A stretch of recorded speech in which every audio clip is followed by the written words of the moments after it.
hey, depression, I know you're there, but you know what? I have stuff to do today, and I'm going to do that. And you can come along with me, but I'm going to do it.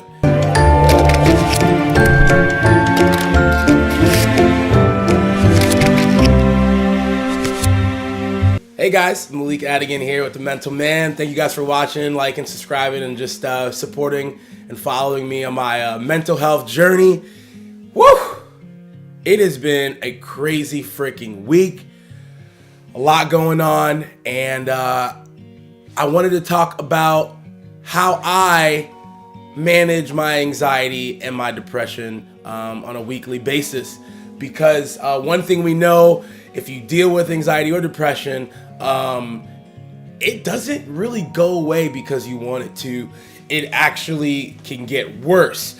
So we have to figure out a way to manage our anxiety. We have to figure out a way to live life. How do we still live life, go to work, love our family, be a friend, and still have anxiety and depression, still have it linger with us through our weeks and through our days? And so I wanted to kind of share how I try to, at my best, how I manage my depression and anxiety. And I'm doing it both in one because anxiety and depression are kind of like step brothers, like stepsisters. They kind of like come together, and a lot. 50% of people who are depressed actually have anxiety. So I'm going to talk about 5 ways of how I manage and cope with my anxiety and my depression on a weekly, daily basis. So here we go. Number 1 is acceptance. Yes, acceptance. And it takes a while to kind of come to accept the fact that anxiety and depression aren't really going anywhere for now. It's kind of always going to be there. Even when I'm at my best, I kind of say there's like a cloud, and the cloud of depression kind of comes over me and for a couple days, and then it leaves. It can even leave for 6 months. But I know that at any point that cloud's gonna come back around and get me. So for me, the hardest part, and I know you guys probably feel the same way, is that one of the hardest parts about having depression and anxiety is that once you feel it, you want it to go away. You want to wish it away. You want to push it away. And you think that the more that you say you want it to go away, or the more you just will it away, it'll go away. And actually, I'm learning that it makes it worse. It actually spirals itself out of control the more you sort of want it to go away. And I know that kind of sucks, but that's kind of how it works for me. It's like the more that I'm in a moment and I'm just like, go away, anxiety, go away. Why are you here? Why are you here? It makes it worse. Depression is sort of the same way. It kind of snowballs. And so I've learned in my better moments to accept that it's there. To accept that it's there and it's not going anywhere, and that I can still do hard things. There's a wonderful lady on Instagram called Kimberly Quinn. She's CBT school. She's awesome. She says a lot of times you can do hard things. And I want to say that today to you guys. You guys can do hard things in the midst of your anxiety, in the midst of your depression, but you just have to accept that it's going to be there. And you kind of have to befriend it. You kind of have to become friends with your mental illness because it's there. It's in you. It's with you. And you kind of just have to accept that, hey, you're here. Hey, anxiety. And it's kind of silly, but you can kind of do that. Like, hey, how's it going? Hey, depression. I know you're there, but you know what? I have stuff to do today, and I'm going to do that. And you can come along with me, but I'm going to do it. And so that sort of mentality, that sort of acceptance has been the thing that's helped me a lot. All right, number 2 on how I manage my anxiety and my depression is, again, it probably seems pretty abstract, but it's gratefulness. Dude, when people always told me that, I got so mad at them because it's like, that's not going to solve my problems, dude. I got freaking anxiety, I got depression, and it's there. Your little gratefulness trick is not going to work. And unfortunately, I was wrong. Gratefulness gets you out of your head. It gets you, especially for me, it's like if I can get to like 5 things I'm grateful for when I wake up, I'm 10 times better than I was if I just wake up and I let the world come at me. So for me, gratefulness, what it does is that it kind of like automatically especially when it's like you kind of get into a habit of it, it kind of like automatically sparks your brain to like release an endorphin of something good.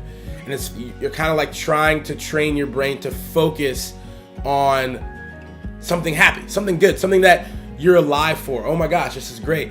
And so I would encourage you, something that I've done is whenever I'm having like an anxious rumination, like a fear that's kind of like cycling, I try to go to something that I'm grateful for. And at first it sucks, but you can kind of like train your brain to go, like habitually go. Once you feel something, anxiety, once you feel a bit of depression, you go like, what am I grateful for? And I don't know, there's probably some sort of science to it, biologically, like physiologically, but like I don't know what it is.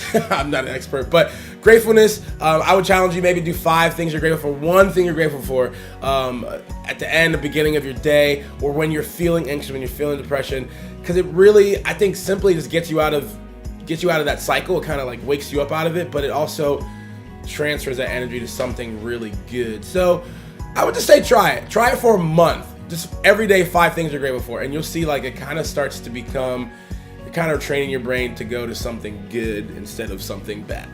Number 3 of how I manage my depression and anxiety is, it's a really, really interesting method, but it's the 5, 4, 3, 2, 1 method. It's probably called something, but here's how it works. For me is whenever I'm kind of like super anxious, I stop myself and I automatically find 5 things I can see. And I look around the room and I'm like, I can see the light switch, I can see this light that's recording me, I can see this camera. And what it does, it gets you super present with the like present reality, like almost to a mindful state. Then I do 4 things that, 4 things I can see, 4 things I can, 5 things I can see, 4 things I can smell, 3 things I can touch, 2 things I can taste. You'll see it in there, but it's the 5, 4, 3, 2, 1 method, and it's awakening your senses to the present moment, getting present with reality. The hard part about anxiety takes you out of the present because you're kind of worried about the future. You're worried about like what's gonna happen. Depression takes you out of the future, out of the present, because it kind of brings you to the past or to like a sad thought. So what this like sensory thing that happens is you get now. You get what's going on now. What can I see? I can see a tree. I'm here at a park. I can see a tree, right? So that's been really helpful because what it does is it just disrupts it. And if I can get that 5, 4, 3, 2, 1 method, then I can kind of get out of that cycle, like that little roller coaster. It kind of gets you off of it. So try it out. You start getting to like what you can taste, and you're kind of like, I can taste my own mouth. But if you're eating anything or you have water, just get present. That's the biggest key. Just get present. All right, number 4, and super simple, but a lot of things I've learned about managing all this is that a lot of the solutions are very simple. They're just not easy to do. So this next one is super simple, but it's just breathing. And I don't mean like breathing. What you realize is most of the time, if you deal with anxiety, you're kind of hyperventilating. Like, think about the last time you took a deep breath. Just today. Like, when's the last time you went? Like, all of a sudden, even right now, I feel way better. Like, I woke up just hyperventilating.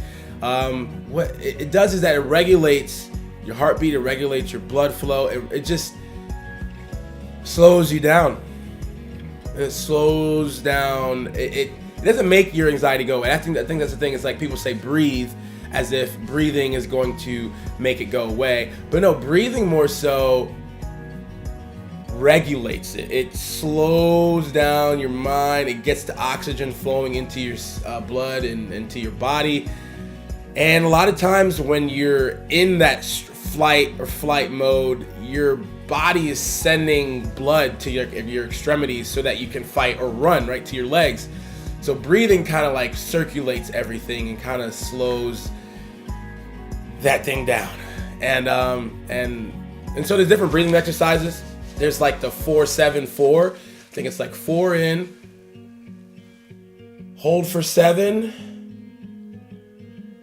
and then let 4 out. Breathe out for 4 seconds. And there's different breathing exercises. Google it. I'll maybe link one of them down. But I really try and do it as much as I can. It's very hard for me. I say this might be the hardest one, just because it feels like breathing heavier helps, but it doesn't. And I tend to be really bad at it. So, but whenever I do it, it helps a lot. So, and number 5.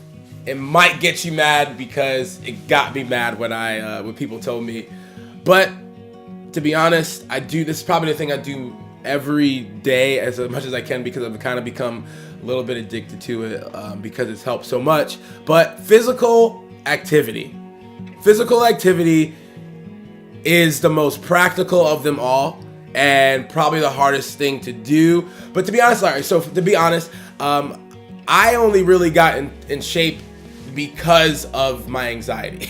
I didn't get in the shape because I wanted to be fit or necessarily wanted to be physically healthy. And I know it kind of sounds bad, but I really just hated feeling sad and anxiety enough that I was like, I'm gonna go to the gym just so I don't feel like crap.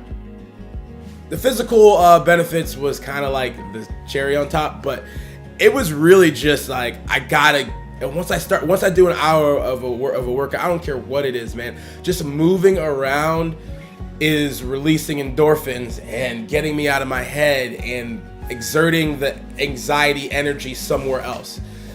Gets my blood flowing, all kinds of like physical benefits. But really, man, like I do CrossFit about four or 5 times a week. Not because I'm super like fit or like I'm not like trying to be like a CrossFit pro. I just, CrossFit's worked for me. You got to find what works for you. If it's yoga, cool. I don't care. Don't let anybody on the internet tell you that their thing is the right way or the best way. It's what's worked for them, so they're gonna like be super excited about it. Do what works. If it's walking in a park, if it's Pilates, if it's basketball, you gotta, if you're 40 years old, if you're 70 years old, if you're 12 years old, it's all different. So find what works for you. Find a way to get physical. I hated the gym because the gym sucked for me. I'm so extroverted and so restless that walking around, it took me too long. I was unmotivated. But CrossFit, it's like 45 minutes, you get in, they tell you what to do, they scream at you, you get your workout in, and you leave. And that worked for me. Everything's not gonna work for you. So figure out a way to get physical. Figure out a way to move your body, to start breathing heavy and sweat a little bit every day. And if you can do that, I think that'll definitely help. But thank you guys for watching. That has been the 5 ways I have managed my anxiety and my depression. I just want to tell you that if you're going out in the world and you're doing hard things and you're living your life and you're loving and being loved by people and doing that stuff, even just a little bit, with all that anxiety, all the depression, whatever it is you're dealing with, you're freaking superhero. You're so freaking brave. And I just want to tell you, you got this. Be kind to yourself, one step at a time. Breathe, be present, get out there, do some physical activity. Be grateful, find ways to be grateful. But you're doing a great job. Be strong, be brave, be vulnerable. It's the Mental Man. Thank you guys. Peace.